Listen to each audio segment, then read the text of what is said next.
کراچی کے معاملات کے اوپر کہا کہ دیکھیں یہ سیلاب ہے، یہ طوفان ہے، یہ 90 سال کا ریکارڈ ٹوٹ رہا ہے. آپ کو یاد ہے 2010-2011 کی بارش تھی؟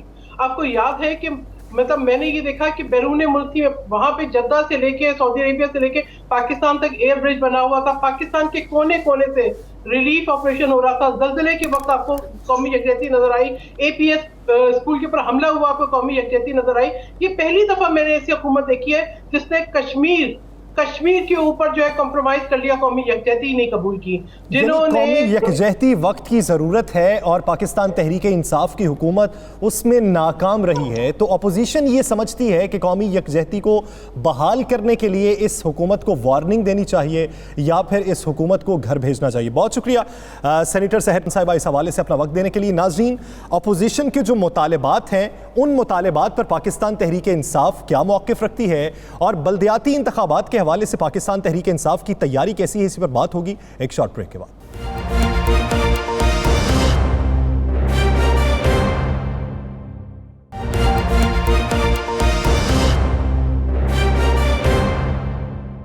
Welcome back. ناظرین، بلدیاتی انتخابات کے حوالے سے پاکستان تحریک انصاف کی تیاری اور اس پر اپوزیشن کی تنقید، اسی بارے میں بات کرنے کے لیے ہمیں جوائن کیا ہے پاکستان تحریک انصاف کے رہنما صداقت عباسی صاحب نے. عباسی صاحب بہت شکریہ آپ کے وقت کا. عباسی صاحب، بلدیاتی انتخابات اسی سال کروانے کے پاکستان تحریک انصاف کی حکومت کی جانب سے دعوے کیے گئے تھے، تو کیا وہ دعوے حقیقی روپ اختیار کر جائیں گے یا پھر ابھی کوئی مسائل آڑے آ رہے ہیں؟ جی، میں اس کمیٹی کا حصہ ہوں جس نے بلدیاتی الیکشن کے بارے میں فیصلہ کرنا ہے. تو آج میٹنگ بھی تھی مجھے لیکن یہ ایف اے ٹی ایف کے بل تھے تو میں اسلام آباد اسمبلی میں موجود تھا، اس لیے جا نہیں سکا. بالکل کمیٹڈ ہے جی پنجاب گورنمنٹ، الیکشن کرانے کے لیے پوری طرح تیاری کی جا رہی ہے. الیکشن کا کوئی جو اسکیڈول بھی آیا ہے وہ کوئی دسمبر میں ہے. اس پہ میں نے ایک اعتراض کیا تھا کہ دسمبر میں ہمارے جو علاقے ہیں ٹھنڈے علاقے ہیں، یہاں برف باری ہوتی ہے اور شاید وہ اس کے لیے لاجسٹکس کا مسئلہ ہو. ادروائز باقی تو پنجاب گورنمنٹ تیار ہے کہ وہ الیکشن کروائے، اور یہ جو ہے نا پہلا جو مرحلہ ہے خاص کر یہ ولیج پنچایت والا، نیبرہڈ کاؤنسل والا، اس کے لیے تو تیار ہے. تو کیا سمجھتی ہیں اگر دسمبر میں نہیں تو پھر کیا فروری، مارچ یا کب تک؟ دیکھیں، ہماری آئینی رکاوٹ ہے کہ ہم نے اس کو جنوری میں ہر صورت میں ختم کرنا ہے، لیکن میں نے ان کو یہ سجیسٹ کیا ہے کہ آپ تھوڑی سی ترمیم کریں. اور سردیوں میں آپ کو پتہ ہے کہ ظاہر ہے یہ میس موبلائزیشن ہے، اور میرا جو خاص کر میرا حلقہ ہے وہاں کی اکثریت میں تو لوگ مائیگریٹ کر جاتے ہیں اور برف باری کی وجہ سے، اور اس دفعہ برف باری بھی زیادہ ایکسپیکٹڈ ہے. تو انہوں نے کہا ہے کہ ہم اس کو کم از کم 3 مہینے میں نے لیٹ کرنے کی یہ میں نے بات کی ہے، لیکن ابھی کمیٹی کنونس نہیں ہے. کمیٹی سمجھتی ہے کہ ہم نے الیکشن، چونکہ سپریم کورٹ پہ بھی کیس چل رہا ہے، تو کہیں اس کا کوئی سپریم کورٹ کوئی اس کو نان سیریس نہ لے اگر ہم الیکشن کو آگے پیچھے کریں. اس لیے اس کا فیصلہ اگلے 4-5 دن میں ہو جائے گا کہ الیکشن کی ڈیٹ کیا لینی ہے. بیکاز ایک کیس جو سپریم کورٹ میں وہ بحالی کا بھی چل رہا ہے پرانے اداروں کا، اور حکومت کی طرف سے بھی وہاں پہ یعنی وہ کورٹ کی طرف سے بھی ہمیں ایک یہ ہے کہ کورٹ نے فیصلہ کرنا ہے اس پہ. عباسی صاحب یہ بتا دیں کہ ایف اے ٹی ایف پہ کیا کرنے جا رہے ہیں؟ پاس کروا لیں گے ایف اے ٹی ایف کا بل، اور کس دن یہ ہوگا؟ دیکھیں، امید ہے کہ کل یا پرسوں اس پہ، کل کی مجھے امید ہے، اگر کل نہ ہوا تو پرسوں شور شارٹ یہ پیش ہوگا. اور میں سمجھتا ہوں کہ یہ پاکستان اور پاکستان کے مخالفت کی بات ہے، یہ کوئی سیاسی ایشو نہیں ہے، کوئی اس حکومت کی کوئی کمزوری نہیں ہے. آپ کو پتہ ہے کہ پاکستانی ریاست کی انٹرنیشنل آبلیگیشنز ہیں، ماضی میں یہاں منی لانڈرنگ ہوتی رہی ہے اور کون کرتا ہے آپ کو پتہ ہے. اور منی لانڈرنگ کے ساتھ وہ اس وقت ایف اے ٹی ایف نے ٹیرر فائنینسنگ کو بھی لنک کیا ہوا ہے. تو رانا صاحب آپ سمجھتے ہیں کہ منی لانڈرنگ کون نہیں کرنا دینا چاہ رہا، لیکن ہم اس کو کسی پارٹی کا، کسی شخصیت کا یا ملکی سیاست کا ایشو بنانا نہیں چاہ رہے. ہم اس کو چاہتے ہیں کہ اپوزیشن یہ کہتی ہے کہ ایسی ڈیمانڈز جو فیٹ اپ نے کی ہی نہیں ہے تو اس ڈیمانڈز پہ عمل درآمد کیوں کروا رہے ہیں آپ؟ نہیں، یہ غلط ہے، بالکل ایسی کوئی بات نہیں ہے. یہ جو ہم اس میں شکیں ڈال رہے ہیں یہ ساری ایف اے ٹی ایف کی ریکوائرمنٹ ہے. یہ ساری بنگلہ دیش پہ اپلائی ہوئی ہیں, یہ ساری سری لنکا پہ اپلائی ہوئی ہیں, یہ سارے ان ملکوں پہ اپلائی ہوئی ہیں جہاں کے کوئی نہ کوئی ٹیرر کا لنک نکلتا ہے. اور آپ کو پتہ ہے پاکستان میں ماضی میں جو حالات ہمارے رہے ہیں, ہم باقی دنیا کے مقابلے میں زیادہ ہماری طرف انگلیاں اٹھتی رہی ہیں. لہٰذا ہمیں کوئی شک و شبہ نہیں کرنا چاہیے کہ خدا نہ خواستہ پاکستان ہر صورت میں ہم نے اس کو اس گرے لسٹ سے نکالنا ہے. اس وقت انڈیا پوری کوشش کر رہا ہے کہ پاکستان بلیک لسٹ ہو, اور اگر پاکستان میں بھی کوئی ایسی کوشش ہوتی ہے تو ہم اس کو بالکل اس کو معافی نہیں دینی چاہیے قوم کو. آخری سوال, چونکہ آپ کا ٹائم بڑا قیمتی, آپ نے جانا ہے, آخری سوال کا جواب دے دیں. کیا اب بھی اختیارات تحریک انصاف کے MNA کے پاس آ گئے ہیں؟ کیا سرکاری ادارے اب بھی آپ کی بات سننا شروع ہوئے ہیں یا نہیں؟ دیکھیں یہ رانا صاحب, یہ سوال ایسا ہے جس کا ابھی تک جواب نہ وائٹ ہے اور نہ بلیک ہے, یہ گرے والا جواب ہے. کسی جگہ سننا شروع ہو گئے, کسی جگہ نہیں شروع ہوئے. آپ مجھے بتائیں جس بیوروکریسی کو 40 سال بگاڑا گیا ہو, جس پولیس کو 40 سال بگاڑا گیا ہو, اس کو ہمیں ٹھیک کرنے میں 40 مہینے تو لگیں گے. لیکن میرا خیال ہے کہ سینس پریویل کر رہی ہے, کچھ ہمیں بھی طریقہ آ گیا ہینڈل کرنے کا, کچھ ان کو بھی پتہ چل گیا کہ اب انہوں نے رہنا ہے, اس لیے میرا خیال ہے چیزیں ٹھیک طرف جا رہی ہے. رانا عباسی صاحب صرف ایک سوال کا جواب دے دیں کہ اگر فیٹف پہ اپوزیشن مانتی نہیں ہے تو سیکنڈ آپشن کیا ہوگا؟ دیکھیں میرا خیال ہے یہ بہت بڑی پاکستان کی بدقسمتی ہوگی کہ اگر پاکستان کے دشمن پاکستان کو پھنسانا چاہ رہے ہیں اور پاکستان کی ریاست کے اندر سے کوئی ایسی قوت یا ایسی طاقت اگر سامنے آئے گی تو اس کے بڑے سیریس کانسیکوینسز ہوں گے. میں تو سمجھتا ہوں یہ تو بہت بڑی دشمنی ہوگی. میرا ویسے خیال نہیں ہے کہ وہ لوگ ایسا سروائیو کریں گے, کیونکہ یہ کسی ایک ادارے کا, کسی ایک پارٹی کا نظریہ یا وہ فلسفہ نہیں ہے. یہ اس وقت پوری پاکستان کو اس مصیبت سے نکالنا ہے, ورنہ کانسیکوینسز, معیشت کے جو کانسیکوینسز ہیں, جو ڈالر کا مسئلہ ہے, جو ہمارے ایکسچینج ریٹ کا مسئلہ ہے, جو ہمیں سروائیو کرنا ہے, جو ہمارے خدا نہ خواستہ ہمارے پہ پابندیاں لگ جاتی ہیں, تو ہمارا حال بہت اللہ نہ کرے ایسا ہو. تو میں نہیں سمجھتا کہ ان لوگوں کو معاف کرنا چاہیے جو فیٹف میں کوئی سیاست کریں اور پاکستان کے دشمنوں والی بات پکڑیں. تو ہم امید کرتے ہیں پیپلز پارٹی سے, نون سے اور دیگر پارٹیوں سے کہ ہم سے سیاست کرنے کے بڑے موقع ہیں. یہ موقع نہیں ہے, خدا را یہ کام کر کے اپنے آپ کو پاکستان کی دشمنوں کے لسٹ میں مت کھڑا کریں. یعنی فیٹف قوانین ایک ایسا موقع ہے جس پر کسی کو سیاست نہیں کرنی چاہیے. بہت شکریہ صداقت عباسی صاحب اس حوالے سے اپنے کے لیے. ناظرین, امید کرتے ہیں کہ فیصلے وہ ہوں جو ملکی اور قومی مفاد میں ہوں. کسی ایک سیاسی جماعت, کسی ایک ادارے کے مفاد کے فیصلے نہیں ہونے چاہیے. اگر ملکی سالمیت کا مسئلہ ہے تو فیٹف قوانین کو پاس ہونا چاہیے. ناظرین, دی لاسٹ اسٹار سے مجھے اور رانا عظیم صاحب کو دیجیے اجازت. اللہ نگہبان.